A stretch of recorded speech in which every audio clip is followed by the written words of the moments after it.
Hi, and welcome to Disciple Bible Study. My name's Kip McClurg, and I'm one of the pastors at Vestavia Hills United Methodist Church.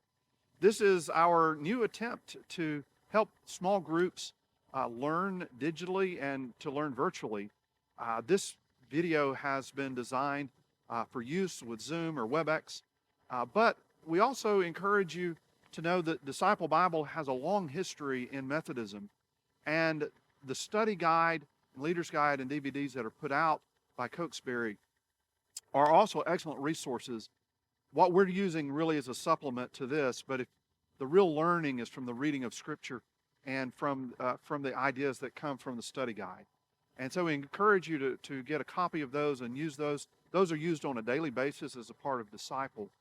But we're hoping that this teaching tool will help us all learn things a little bit easier in a little bit different format that helps us as we do things virtually. So I say welcome, and I'm looking forward to being with you the next few weeks.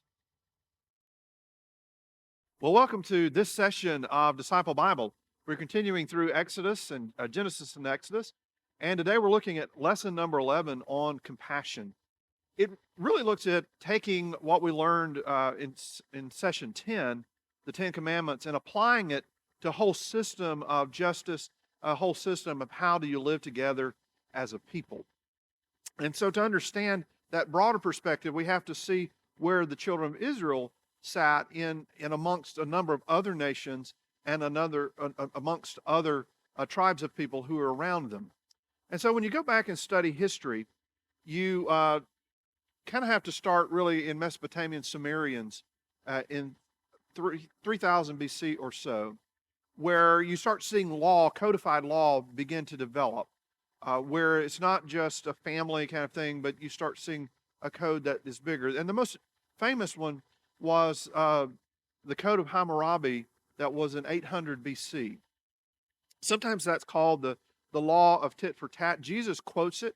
You have heard it said, an eye for an eye and a tooth for a tooth. But I say, and he goes on to explain that for Christians we're to not repay an equal share, but we are to show compassion and that we're to forgive. But so people look at the Code of Hammurabi and go, well, that's kind of a barbaric thing. But in reality, it was a first step towards a gracious response. Because what you would see is someone perhaps was injured, and their family would then kill the person that had injured their family member. And so then that family would get upset and perhaps go and burn their house down and kill multiple people.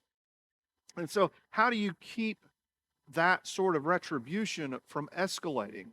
And so the Code of Hammurabi said you can't exact more justice than what you lost. So if you lost an eye, the most you could exact would be to take the other person's eye. If somebody takes your $5, the most you can get back is to take their $5. And so there is this limit on what you can do in your response and in your retribution. And so it keeps retribution really from getting out of control. And you start seeing many cultures moving toward law systems with the emperor as the ruler. But with Israel, you also have this sense that they are a theocracy. They are led by God. They don't have a king.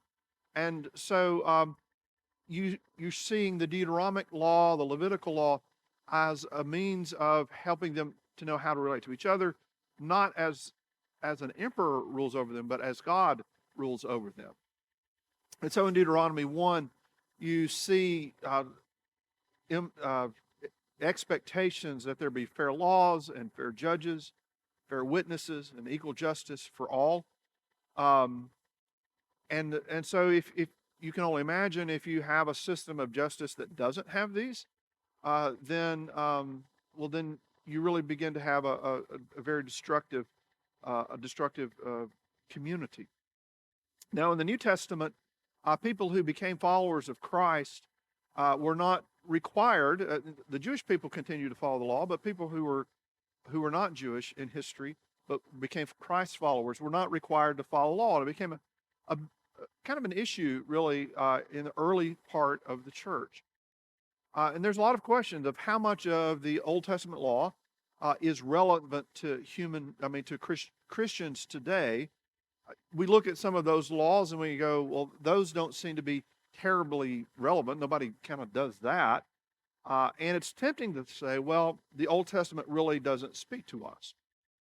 But the reality, it has a very important place because the Old Testament is still very relevant, but we always have to read the Old Testament with the lens of the New Testament. It becomes the glasses through which we read it.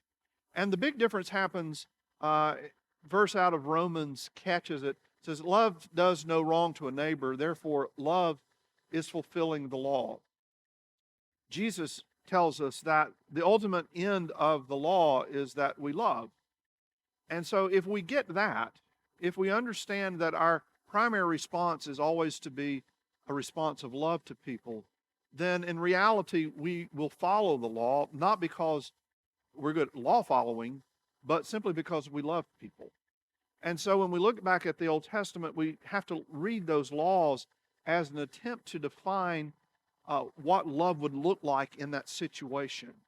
And recognize that some of those situations have changed, but the principle itself is still very much a part of who we are as Christians. So now let's pause and discuss these ideas and the questions before us.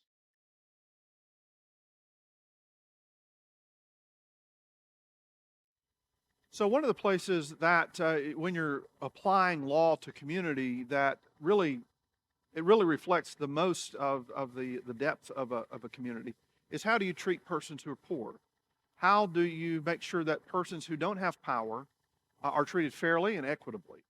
And so the Old Testament goes to a lot of detail, and the Deuteronomic law goes to a lot of detail to make sure that people who are widows, who are orphans, who are foreigners, that they're treated well, and people who have perhaps no money. And so there are a lot of the readings that you've probably been going through.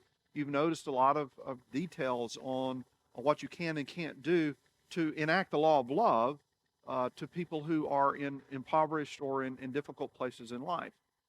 And so some of the simple things are you make sure that you draw lines fairly and keep them clear. Even today we have surveys to make sure that the property lines of what we're buying is actually the property that belongs to us. Well, before you had those kind of surveys, people could just simply slowly move the rock wall or the benchmark that marked boundaries. And so the Old Testament says, don't do that. Make sure the lines are drawn. Don't move them. Don't try to cheat people. Bribing of judges obviously hurts persons who are poor. If someone has money and they can influence a judge, then that's inappropriate and does not lead to a healthy community. Interestingly, idolatry, as we looked at in the section on the Ten Commandments, is our attempts in some ways to bribe God, to sort of make an offering to God. And some of us have perhaps tried to bribe God before and try to get God on our side, just as someone might a judge. God, if you would only do this, then I would do this. If you'll get me out of this situation, then I promise to. And that is all an attempt to control God, to bribe God, and it's actually kind of covered under the commandments. And so another part of following in a system of equity in a country or in a group of people is to try to put some compassion into the law, into how people treat each other. So there's a lot of very specific guidance on if a person has an ox or a donkey that's gone astray, and it's impossible for one human being to deal with that, then you have a responsibility to help that person, even if you don't like them. In this moment, you need to help them because they are in jeopardy. And so as a community member, you have a responsibility to help with them. If you hire a day laborer who literally lives paycheck to paycheck, which means that what they make that day buys tonight's dinner, then don't wait till tomorrow to pay them. You need to be fair to them.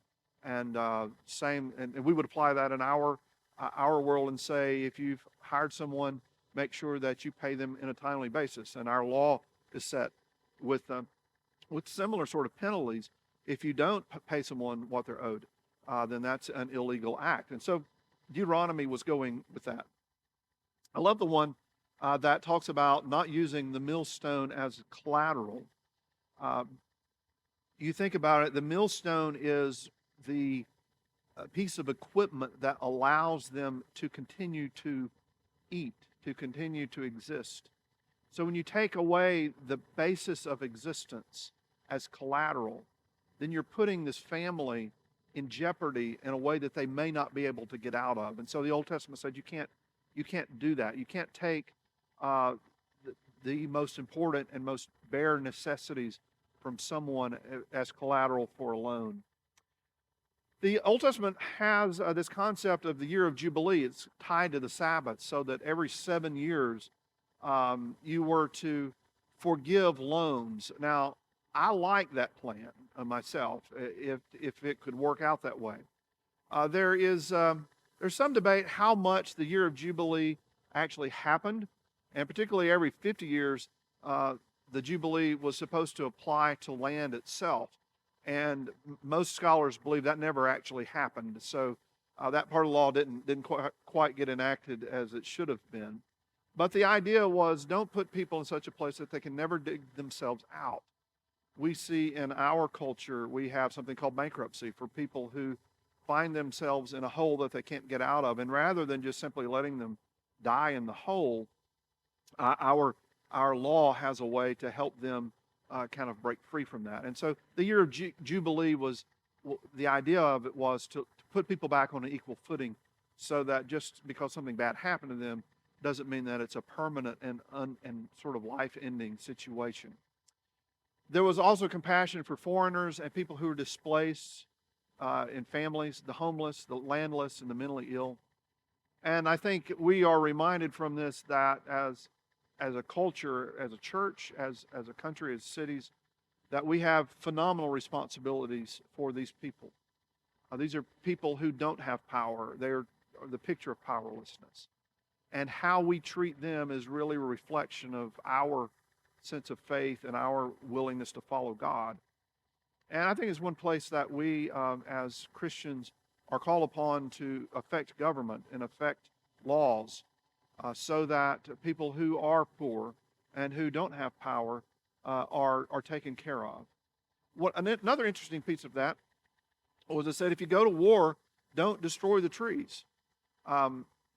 We have the Geneva Convention to say that there are certain limitations on what you can do in war, and agreed upon rules to war. But when you completely eradicate trees from the land and make the land unusable, you're doing more than just getting your political way. You're destroying the earth, and you're destroying the possibility of future generations being able to be a part of that place.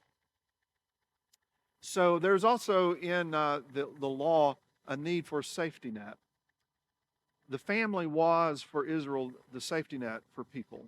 If you were widowed, if you were an orphan, the family was large and extended, and it was designed to absorb those people into it and to give them a place to belong and a place to eat, a place to live. So if your brother passed away, it was your responsibility as the older brother to bring that his wife into, and this is a time when they had multiple wives, into your family unit, so that she was a part of that and could be provided for, and could eat and would be taken care of. That's kind of foreign to us, but that's how early Israelites functioned. Hebrews could not have a Hebrew slave. That was inappropriate. Now, for us, we look at the issue of slavery today, and we look back and say, why would anybody have a slave? But in those days, in those times, slavery was common for almost all cultures. But the limitation in the culture of Israel was that you could not enslave one of your fellow Israelites. You remember the story of Ruth, Naomi. They would harvest grain out of the corners of the field, and So part of the law said you are to gather a certain amount of what you can harvest, but you leave some on the edges and in the corners for the people who don't own the land, but don't own land at all, and who may be widows or who may be foreigners who have nothing to eat. Make sure you leave a little bit for them so that they don't starve and they have a future and they have a hope. We today in our country, of course, we created safety nets like Social Security for people who suddenly lose a spouse or a mother or father. But there's also a sense that we've lost a little bit of this communal understanding. We put that safety net back to government, and I think sometimes we lose when we don't understand for the church that we are to be a part of that safety net, that our extended families are a part of a safety net, that we take care of each other, and that we make sure that we're all safe. When we are living in society, we create specific rules and specific behaviors that allow that society to thrive. And so much of what we find in Deuteronomy and in the law are those kinds of behaviors that are encouraged for each of us. So at this time, let's pause and consider these ideas together and worship and answer some questions together.